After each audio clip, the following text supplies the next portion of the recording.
রোজা রাখেননি, এটা একটা অপরাধ। জোর করে আপনি এই কাজ দিনের বেলা করলেন, এটা আরেকটা অপরাধ। দুইটাই কবিরা গুনাহ হবে। আল্লাহ তাআলা সূরা নূরের 30 নম্বর আয়াতটা আপনারা বাড়ি যেয়ে মিলাবেন, যাদের এরকম অভ্যাস আছে। রোজা রাখার দ্বারাও যদি গালিগালাজ করা, অশ্লীল ভিডিও দেখা, এগুলো যদি আপনি ছাড়তে না পারেন, আপনি বিশ্বাস করতে পারেন আপনার রোজা হচ্ছে না।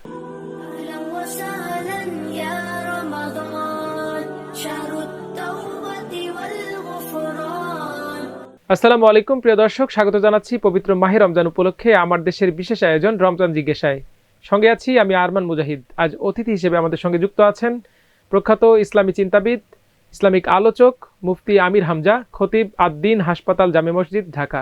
আপনার সঙ্গে আজকে যুক্ত হয়েছি আমাদের দর্শকদের করা কিছু প্রশ্ন নিয়ে। শুরুতে একজন জানতে চেয়েছেন, আমার উপর যখন রোজা নামাজ ফরজ হয়েছিল তখন আমার বয়স 10 বছর, এগুলো আদায় করিনি। এখন কিভাবে আদায় করব জানলে উপকৃত হব। নাহমাদুহু ওয়া নুসাল্লি আলা রাসূলিহিল কারীম, আম্মা বাদ। প্রশংসা আদায় করছি আল্লাহ পাকের।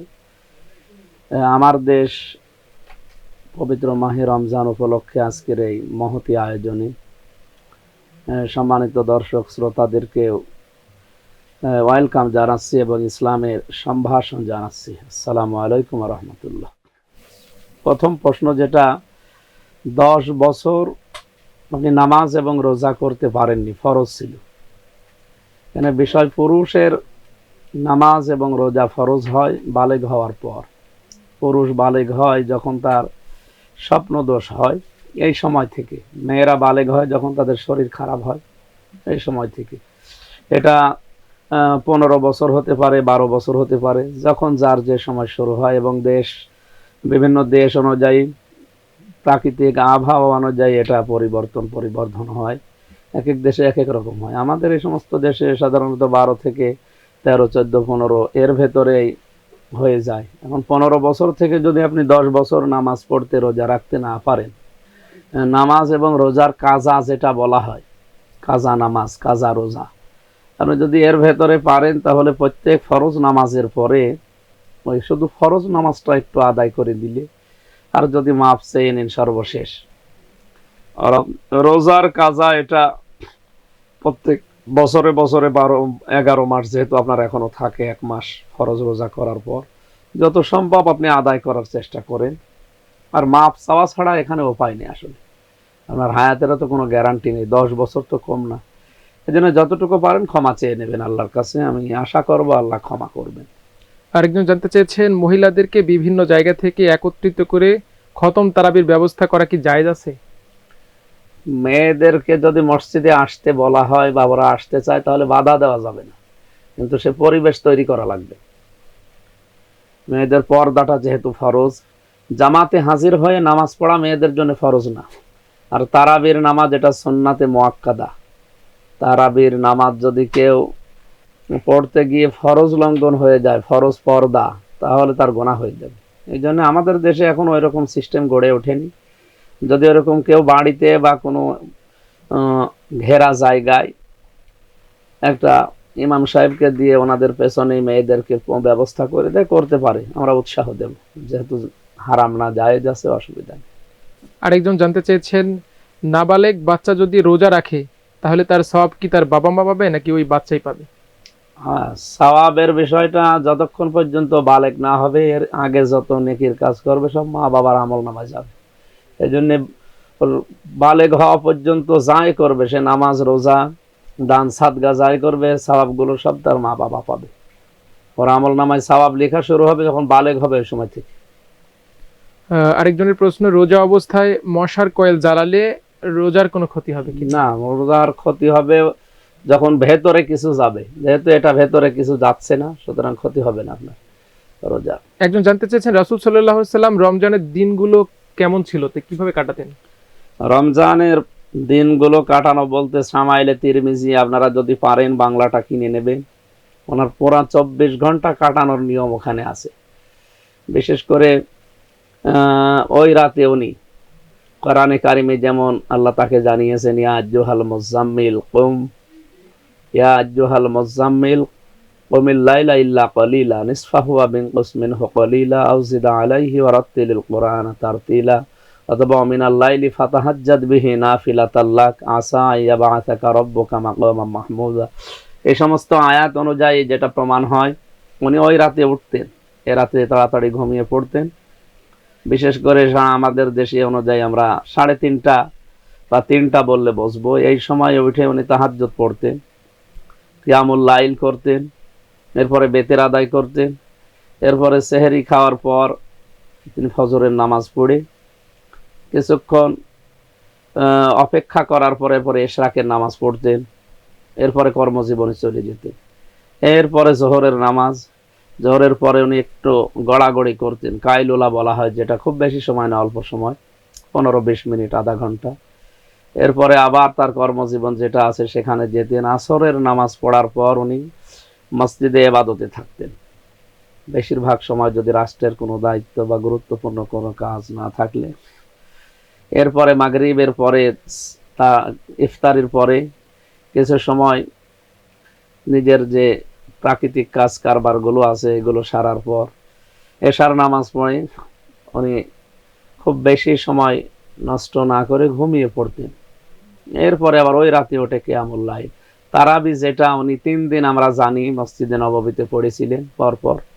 কিন্তু পরবর্তীতে যখন দেখলেন যে যেভাবে মানুষ আসা আরম্ভ হয়েছে সাহাবা একরাম, এটা আবার ফরজ হয়ে যেতে পারে, এই জন্য উনি এটা বাদ দিয়েছিলেন।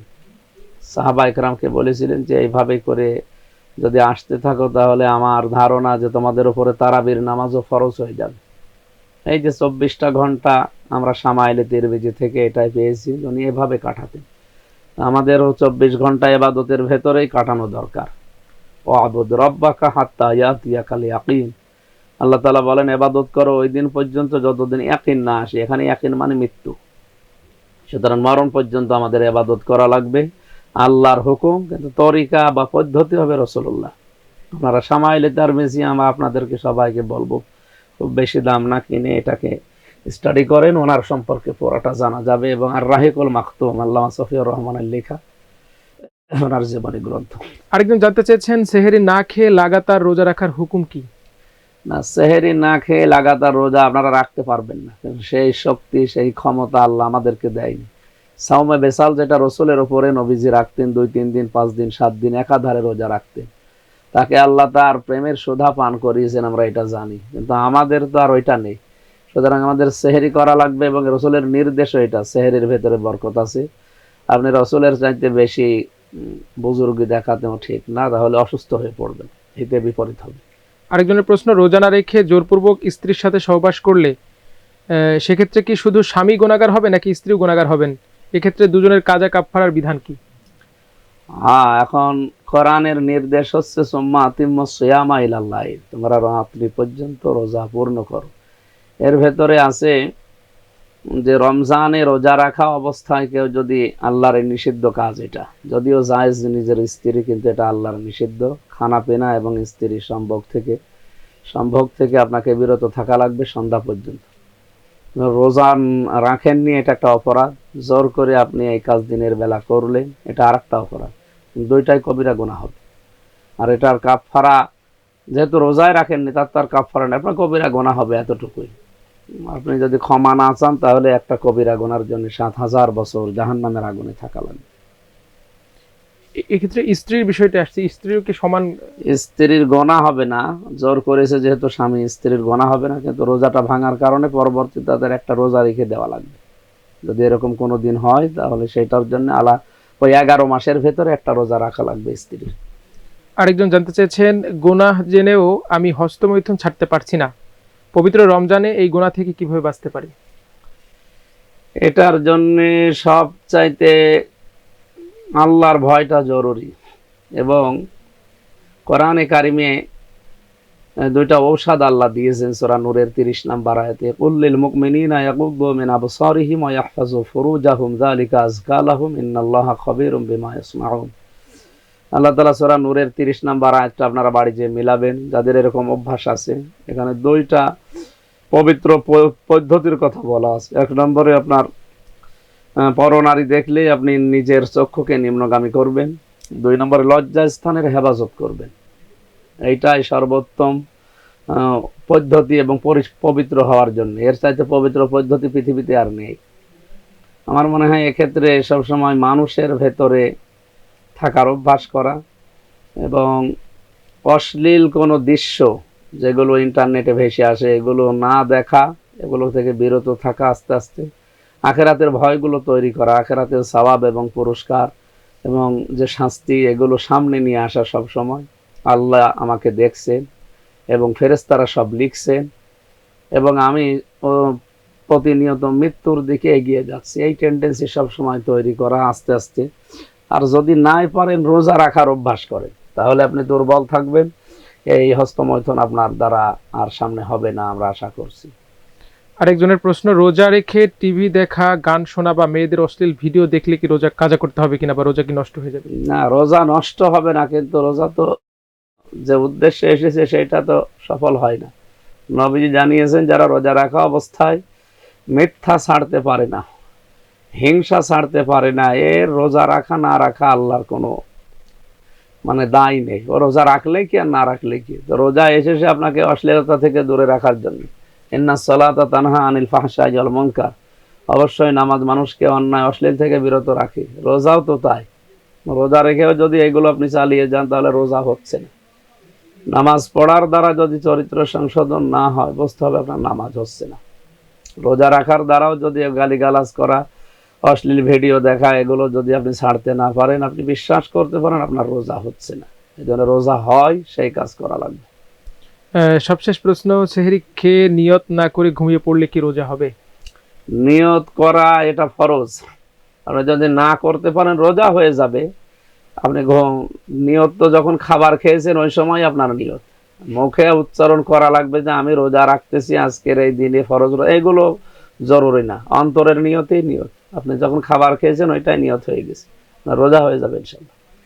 সম্মানিত শাহেখ, আপনার গুরুত্বপূর্ণ সময় থেকে আমাদেরকে সময় দেওয়ার জন্য ধন্যবাদ। দর্শক, আজ এখানে শেষ করতে হচ্ছে, তার আগে জানিয়ে দিতে চাই যে আপনাদের প্রশ্নগুলো আপনারা আমাদের কমেন্ট বক্সে করুন, আমরা আমাদের সম্মানিত অতিথিদের দ্বারা সেইগুলোর উত্তর দেওয়ার চেষ্টা করব।